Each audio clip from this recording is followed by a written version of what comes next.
Cruises.azın değerli dostlarım, müşterileri, Voyager of the Seas gemisində, Royal Caribbean ait Amerikan gemisində eğlence mekanındayıq. Deməli, eğlence mekanında nələr pulsuzdur? Demək olar ki, hər şey pulsuzdur. Bir neçə xidmətdən başqa. Bu divara tırmanmadır, bu pulsuzdur. Təhlükəsizlik qaydalarına əlbəttə ki, riayət eləyərək. Bu ikili futboldur. Burada bir nəfər oturur. Top burada da arada oynuyor ve diğer de burada oturur. Bu şekilde maraqlı 2 nəfərlik bir oyun tərzi. Basketbol ve futbol için ayrılmış geniş bir arazi var. Bu basketbol, diğeri de futbol.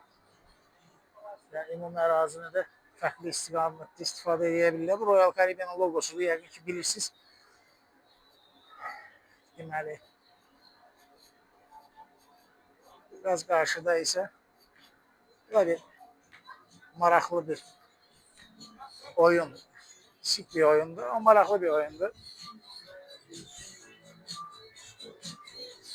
O su sürüşkəni öz dövrünə görə kifayət qədər yaxşıdır. Niye? Çünkü əminəm hatırlayırsınız. Bu da başka bir tür oyundu. Şimdi geçen yığıştırır. Yoksa oynayacak, oynayacak. Tamam. Karşılıklı elindekileri bu kum torbalarını rəqiblər buradan bu deşiyə salmalıdır. Karşıdakini atmalıdır. Hayır, düşmedi. Bir de uşaq yaxınlaşdırır, yaxına gəlsin diye. Yaxşı. Belə bir oyun tərzi və müntəzəm olaraq musiqi sədaları altında eğlenceli. Ne için dedim bu Aquapark'ın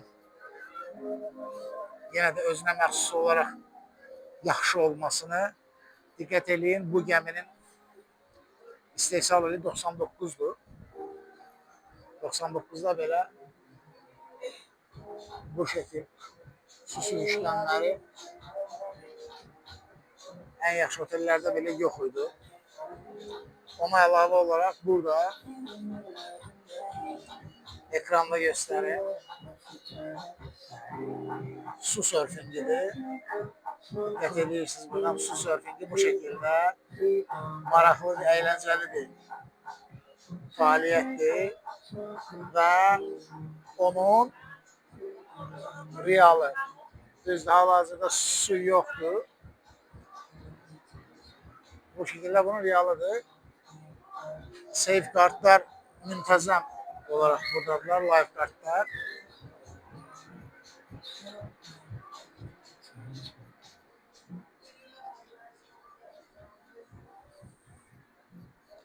Havuza giriş qaydalarını əks elətdirir.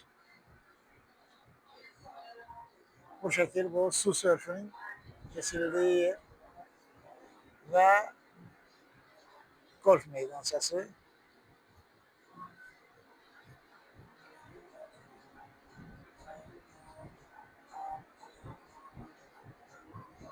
Bu şekil isteyen de golf oyununu hayata keçirilebilir.